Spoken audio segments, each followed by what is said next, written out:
Hello there, my name is Bart Rickard, Manager of Customer Enablement with Golf Genius. In this video, I'm going to briefly overview the Customer Center and highlight some of the first steps you'll make as a new customer. What we're looking at right here is the Customer Center for Holland's Golf Club. And again, the Customer Center is your home base for you and your fellow staff members to manage all your leagues, events, and trips.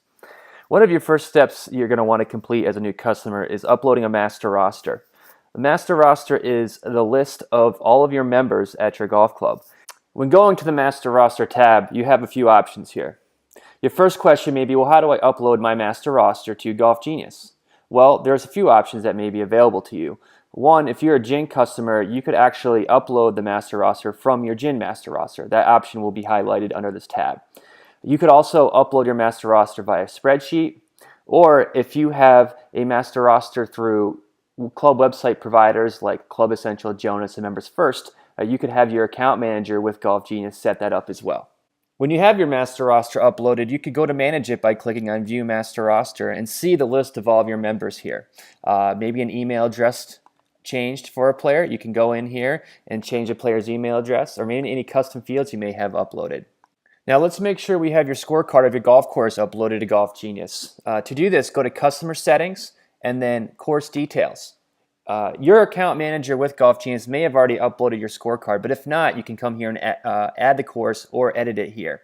You'll see I already have Holland's Golf Club here. If I click on Edit, I can manage it through there. If there is no course added yet, click Add a Course, and then enter all the information that's needed for the scorecard. For instance, slope and ratings, yardage, par, handicap. Enter all that information for your first tee. As you'll see here, we're entering the blue tee first. Once that's finished, click Add a Tee and add all of your remaining tees. Once all of your tee information's been set, click Save. Now it's time to add some color to your events, leagues, and trips. Go to your Customer Settings tabs and you'll see the option for logos, banners, and backgrounds. In this area, you're going to upload your primary logo for your club. You're going to upload your banners and your background images.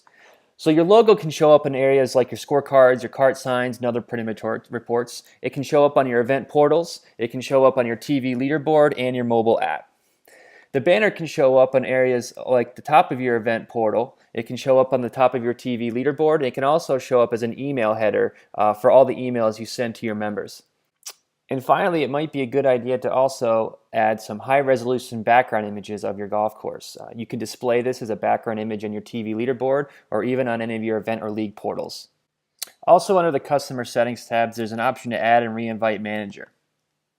Go to this area and make sure all of your staff members who you'd like to have access to all of your events and leagues are listed in here to be confirmed and registered as a customer manager for your account. Add the first name, last name, email, click Save, and they'll get an email confirmation for them to create a permanent password and log in. Also under the Customer Settings tab is the option to view your default league event portal. For those using event portals and leagues portals for your club, it is absolutely critical to build your default event portal to what you like it. And this is your template event portal. So every time you create a new event or create a new league, it's already going to have the event portal with this makeup from your template. So go in here and add new tabs, add new pages under tabs, remove some tabs, change some colors, background images, and much more. So in the end, you'll be saving yourself time rather than building event league portals from scratch every time you create a new event.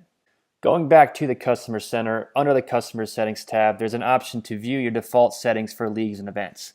Every league and event you create has an event profile where basically put there are advanced settings for that league event, whether it be handicap settings. Do you usually apply Rule 3-5 for all your events and leagues? Do you fetch your handicaps and use GHIN, or do you use Golf Canada, GolfNet, handicap server? Rounds of scheduling, tournament scoring, how do you handle blinds, and how do you handle the awarding of points when there's uneven teams? Do you usually enter hole-by-hole scores, 9-hole totals, 18-hole totals for your events and leagues? How do you handle tie-breaking at your club? Adding these settings will allow you to keep these throughout all your events and leagues. And if there's any time when these settings do change, you could always go to that specific event or league and change them within the event profile. Once all these initial steps are taken as a new customer, now you're ready to start creating and adding new leagues and events and trips to your account. Go to Leagues and Events, click on Create New Event, New League, New Event Trip, and you'll see the option to click and create one or the other. I made it say I want to create men's closing day. Get started, and your event will be created and you'll be brought directly to the manager site for that event. Now let's go back to the Customer Center and talk about directories. Directories may or may not be used by your club. What are directories? Well, let's take a look at the men's golf directory for Marion Golf Club. A directory is a list of all the events in chronological order that can be categorized by men's events, junior events, and they can be embedded on your club website, emailed to players. It just gives you a general good, attractive list of all the events where they can click on and go to view the event portals and league portals for all these events and leagues. To create these directories, go to Directories and Registration, Directories of Leagues and Events, and say I want to add a new directory, and I may call it Men's Events. I click on Next, and I can go down here and simply click on all the men's events that I have created, and these will be added right away to the men's events directory. After adding all the events, if you go to share, you can simply take the link, and here's a direct link to that directory, or you can simply take the embedding code and embed it anywhere into your club website. And that concludes your video on the brief description of our Customer Center and your initial steps as a new customer.